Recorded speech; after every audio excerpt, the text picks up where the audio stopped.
Hello बच्चों, कैसे हो आप लोग। मैं सुमन मैम। बच्चों, आज हम लोग वसंत, आप लोगों की जो टेक्स्ट बुक है उसमें से चैप्टर 9 कबीर की साखियाँ, उसके बारे में हम लोग आज पढ़ेंगे। तो आप लोग अपनी टेक्स्ट बुक बच्चों निकाल लीजिएगा। कबीर की साखियाँ। साखियाँ बच्चों, साखी का मतलब होता है आँखों से देखा हुआ। कबीर दास जी जो आँखों से देखते थे वही वो लिखते थे, वही वो अपने दोहा में कह देते थे।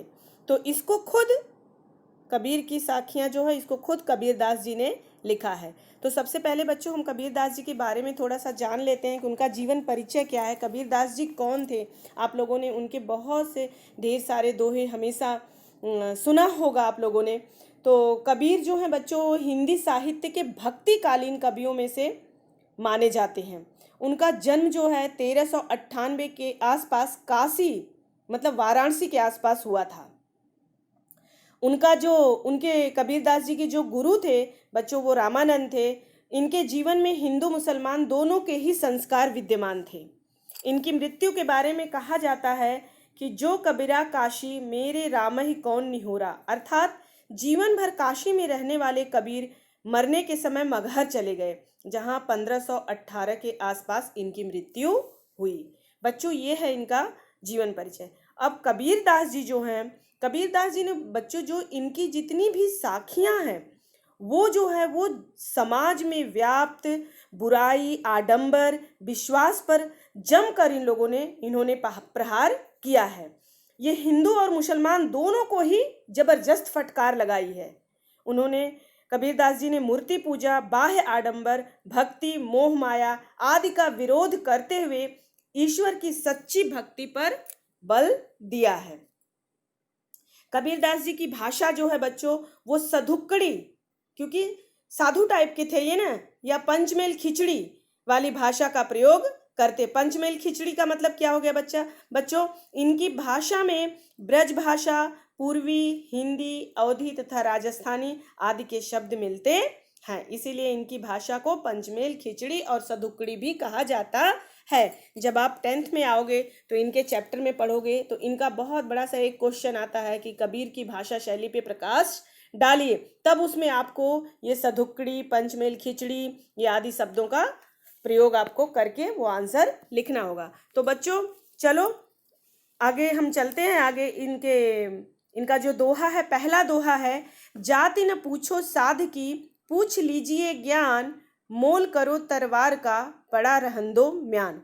बच्चों ये दोहा जो है इसमें कबीरदास जी ने मनुष्य को जाति पाति पे ध्यान न देकर गुण ग्रहण करने की बात कही है कि मनुष्य की जाति इंपॉर्टेंट नहीं होती है, उसका गुण इंपॉर्टेंट होता है, महत्वपूर्ण होता है। तो इसमें कवि कहते हैं, कबीरदास जी कहते हैं कि जाति न पूछो साध की, कि मनुष्य को कभी भी साधु की जाति नहीं पूछनी चाहिए, पूछ लीजिए ज्ञान।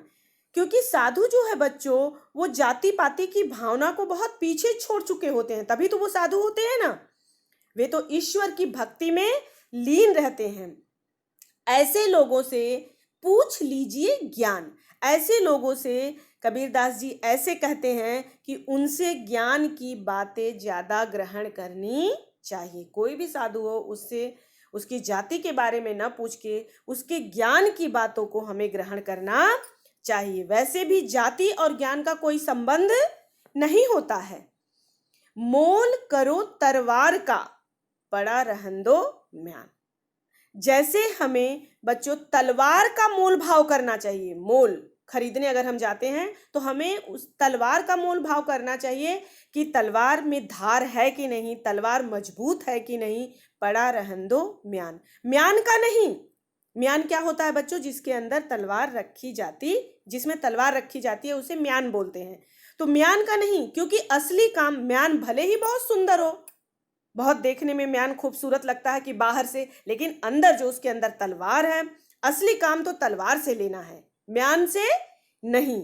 उसी प्रकार हमें जाति को महत्व नहीं देना चाहिए, मनुष्य के ज्ञान को महत्व देना चाहिए। तलवार का बच्चों और म्यान का उदाहरण दे करके इन्होंने कबीरदास जी ने मनुष्य की जाति पे न ध्यान देके उसके ज्ञान के महत्व को इसमें बताया है।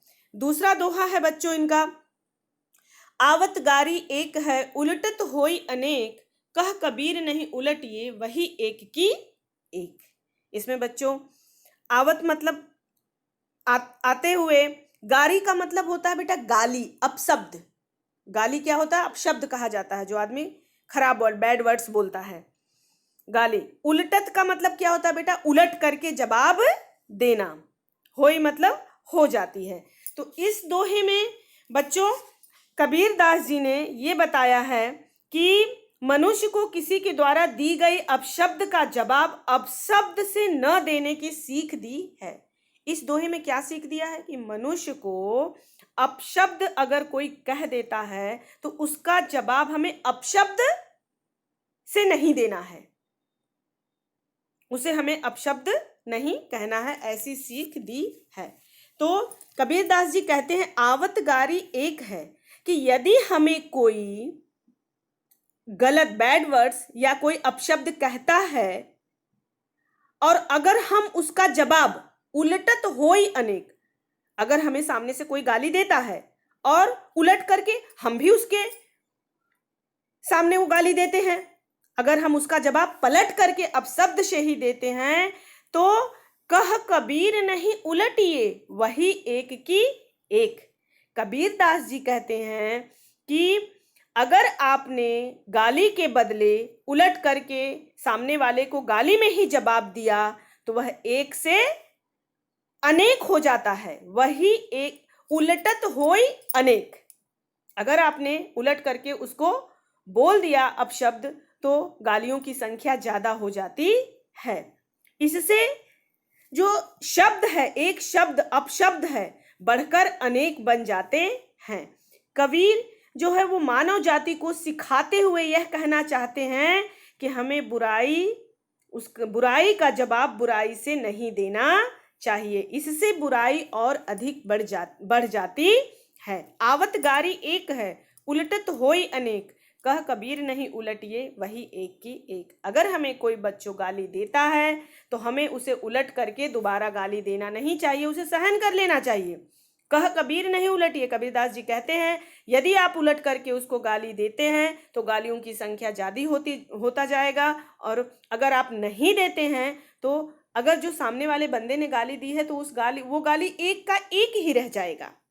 कहने का मतलब है कि हमें इसमें आपको सीख क्या मिलती है कि हमें बुराई का जवाब बुराई से नहीं देना चाहिए, इससे बुराई और बढ़ेगी।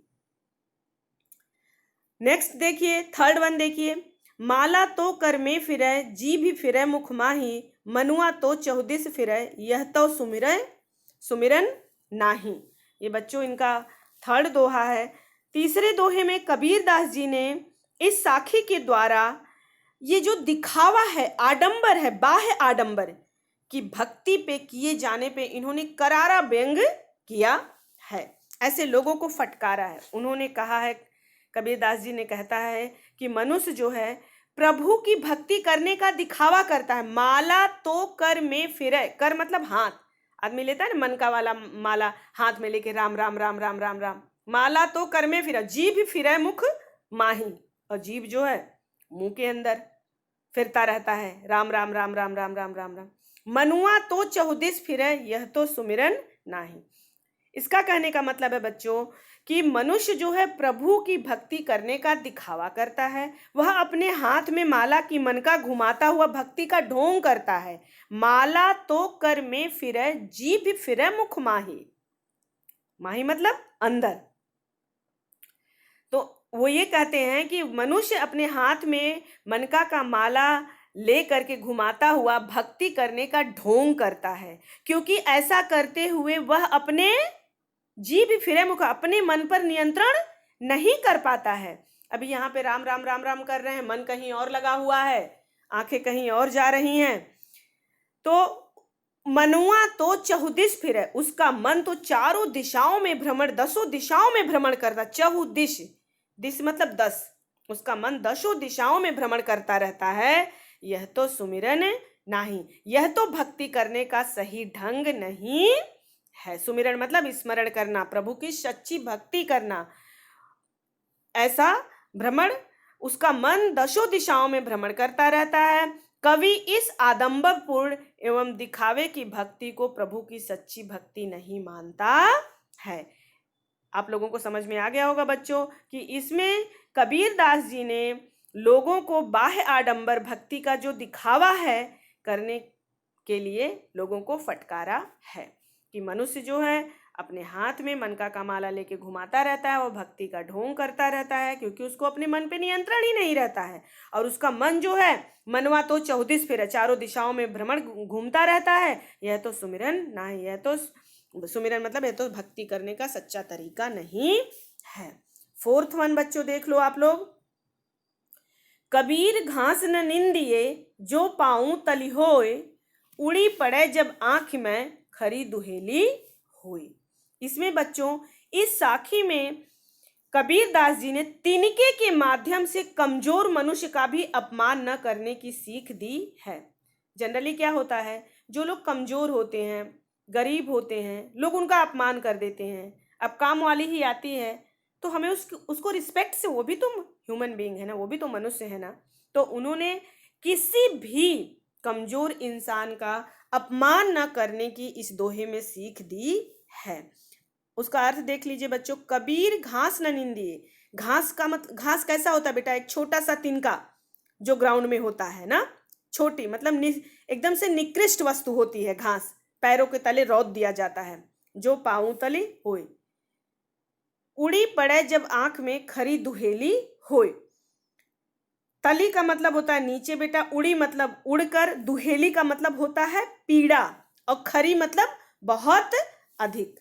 तो इसमें कबीर जो है तिनके के माध्यम से कमजोर मनुष्य का भी अपमान न करने की सीख दी है। वो कहते हैं, कभी मनुष्य को सावधान करते हुए कहते हैं कि मनुष्य को राह में या पैरों के नीचे पड़े घास के तिनके का भी अपमान नहीं करना चाहिए।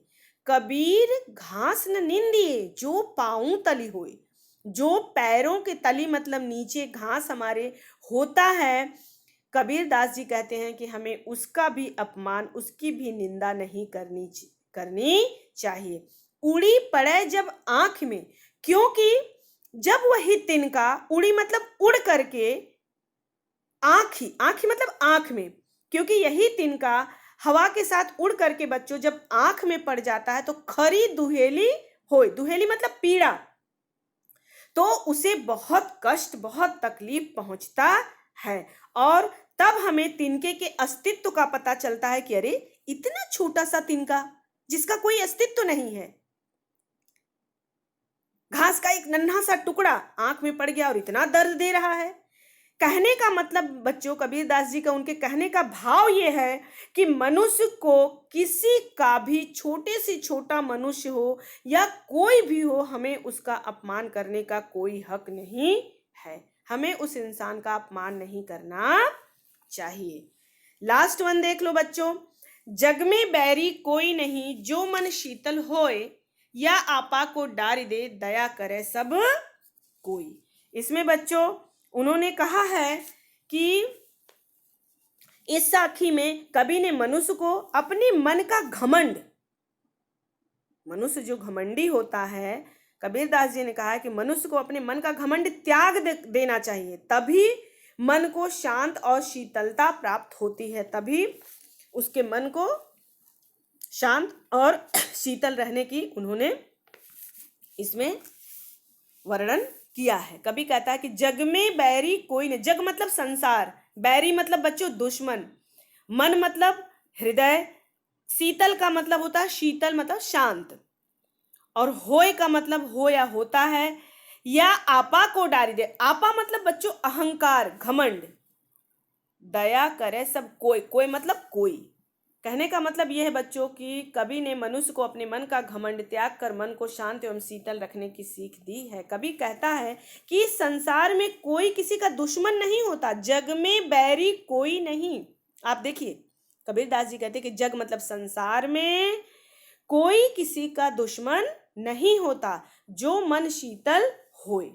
अभी देख लो, कोई किसी का दुश्मन नहीं होता। क्यों? क्योंकि मनुष्य को चाहिए कि वह अपने मन को शांत एवं शीतल रखे।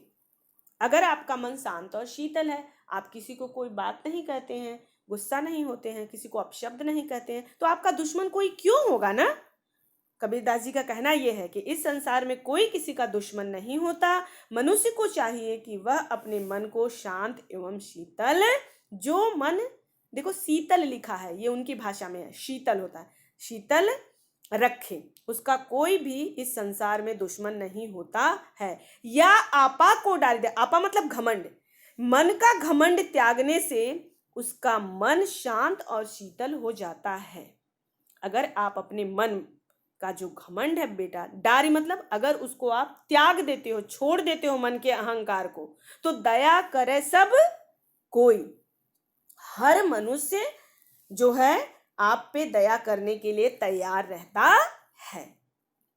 यदि आपने घमंड रहित व्यवहार करते हैं तो हर इंसान आपके ऊपर दया करे, सबको दया करने के लिए तैयार रहता है। ये हुआ बच्चों आप लोगों का कबीरदास जी द्वारा लिखित 5 दोहे। 5 दोहे पर बहुत ही ज्ञान और नीति परक दोहे हैं। बच्चों आशा करती हूँ कि आप लोगों को ये चैप्टर समझ में आ गया होगा। धन्यवाद।